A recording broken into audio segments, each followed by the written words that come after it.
Dear Christopher, here is your friend Thomas the Tank Engine. He wanted to come out of his station yard and see the world. These stories tell you how he did it. I hope you will like them because you helped me make them. Your loving Daddy. Thomas is a tank engine who lives at a big station on the island of Sodor. He's a cheeky little engine with 6 small wheels, a short stumpy funnel, a short stumpy boiler and a short stumpy dome. He's a fussy little engine too, always pulling in the coaches for the big engines to take on long journeys and taking them away so the big engines can go and rest. Thomas thinks he works hardest of all. He likes to play tricks on the engines, including Gordon. He would sneak up behind him and say, "Beep, beep, beep, beep. Wake up, lazy bones, why don't you work hard like me?" And he ran off laughing. One day Gordon was resting in the siding after a long day with the express. "Sometimes," he said, "it's really hard to be such a large and splendid engine. One just have to keep up appearances, you know." Then Thomas came along. "Beep, beep, beep, beep. Wake up, lazy bones. Do some hard work for a change. You can't catch me." And he ran off laughing. Instead of going back to sleep, Gordon thought of ways of how he can pay back Thomas. One day, Thomas couldn't wake up. His driver and fireman tried everything. His fire went out and he couldn't get enough steam. Once it was nearly time for the express, but Thomas soon awoke. "Oh dear," he said. Gordon said rudely, "Poop, poop, poop, poop. Hurry up, you." "Hurry yourself," said Thomas. "Yes," said Gordon. "I will." When he brought them to the station, Gordon said, "Get in quickly, please."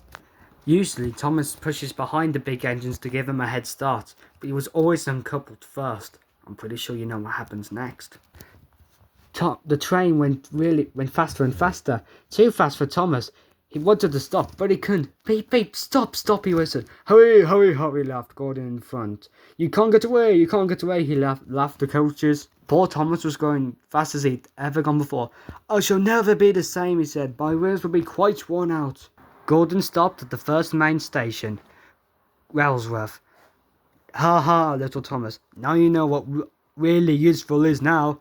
Thomas couldn't even answer. He went away slowly to a turntable and had a long drink. Thomas often grumbles to the other engines because he couldn't be allowed to pull passengers. "Ha ha," said Gordon. You'll have to leave something behind. You're too impatient." Thomas just sighed. One day Henry was not feeling well. He would not wake up.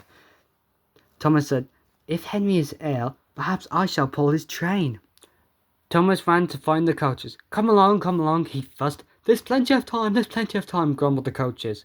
He took them to the platform and wanted to turn round in front at once, but his driver wouldn't let him. "Don't be impatient, Thomas," he said. So Thomas waited, and waited, and waited. The portman banged the doors, but Henry still didn't come.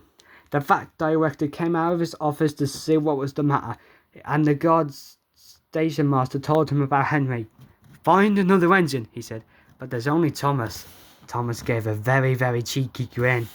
"You'll have to do it then, Thomas. Be quick now." He rushed round to the front. "Don't be impatient," said his driver. "Wait till everything's ready," but Thomas was too excited to listen to a word he said. What happened then, nobody knows. Either they forgot to couple Thomas, or he was too impatient. But he left off, leaving the fat director and the portman and everybody else behind. Henry says pulling a train is hard, but I think it's easy as shit. As he passed with the first station box, they seemed to be waving. Thomas said, "They seem pleased to meet me. They must have never seen a tank engine pull a train before," he said. Then a sign warned, "Danger." Thomas said, "Shit. We were going so well too." The signalman came out. "What are you doing here?" "I'm pulling a train," said Thomas. "Can't you see?" "Where are your coaches then?" Thomas looked back. "Why, bless me," he said, "if we haven't left them behind." "Yes," said the signalman. "You'd better go back and quickly fetch them." Poor Thomas was nearly sad. He nearly cried. "Cheer up, Thomas," said his driver. "Let's go back and quickly and try again." All the passengers got out their coaches and ran to the fat control director, telling him what a bad railway it was. "Calm down," he said, "that we will find another engine. Look, there's Thomas." Thomas came back and pulled the coaches. And after that, all the engines laughed at him. Thomas was grumbling. Grumble, grumble. I'm tired of pushing coaches. I want to see the world. Edward was a nice blue engine. He said to Thomas, how about you take my small goods train tomorrow? Thomas couldn't be more happy. Thomas quickly backed up towards the trucks. Oh, said the coaches. Whatever is happening? Shut up, he said. Edward knew all about trucks. He warned Thomas to be careful, but Thomas was too excited to listen. Hurry up, he said. We're coming, said the trucks. Would you look at that? A familiar poster. Anyway, Thomas was very happy. Come along, he puffed. All right, don't fuss, grumbled the trucks. They clattered through the stations and rumbled over bridges. They went to the top of Gordon's Hill. Steady, said his driver, but then there was trouble. The trucks pushed him down the hill as fast as ever. Thomas wanted to stop. Stop, said Thomas. On, said the trucks. Thomas rattled through stations all the way to the destination. He would go into a set of buffers. Then, watching him was the fat director. What are you doing here, Thomas? He asked. I thought Edward took for him, said Thomas. Why did you coming so fast? He said. I didn't mean to, sir. They were pushing me. The fat director said. You have a lot to learn about trucks, little Thomas. They are silly things and must be kept in their place. After pushing them about here for a few weeks, you know just as much as them as Edward. Then you'll be a really useful engine. Every day the fat director went to greet Thomas. Hello, Thomas, he said. Hello, sir, he said. I'm sorry for what I said yesterday. I'll give you another chance. Now go to the yard. Yippee! Thomas went off to Elsbridge shunting yard, where he found a strange coach and two long query things his driver called cranes. That's the breakdown train, said his fireman. It's for lifting heavy things like engines, coaches and trucks when they've had an accident. Thomas was very confused. Then came squealing down the line was an LNYR Class 28 called James. Help, he whistled. The trucks were rushing in much too fast. They're pushing me. He was frightened. His brake blocks were on fire. On, said the trucks. I would like to give those trucks a lesson, said Thomas. A short while later, the bell rang. James is off the line, said the signal master. The breakdown crane, quickly! He pushed the coaches down the line. Thomas wished to himself, oh, I wish he isn't hurt. James was battered badly.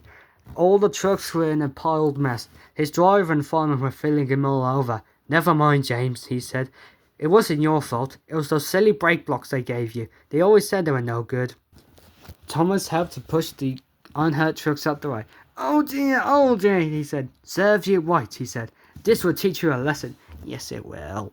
Thomas shunted James to Crovan's Gate, where the fat director would be there. Well done, Thomas, he said. I heard all about it. James should be fitted with proper brakes and a new coat of paint, and you will have a branch line all to yourself. Really? He said. Yep. Oh, thank you, sir. Now Thomas and all his friends were very, very close again. Thomas now wants his branch line from Knapford to Elsbridge and then up to Farquhar. When he passed by the junction, he would give a friendly toot toot, and so would the others.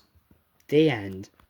Maybe for the next few books, I'll do them as like 3 as each part, because yeah, I'm probably gonna not have enough space on my phone. So I'll see you in the next one. Bye.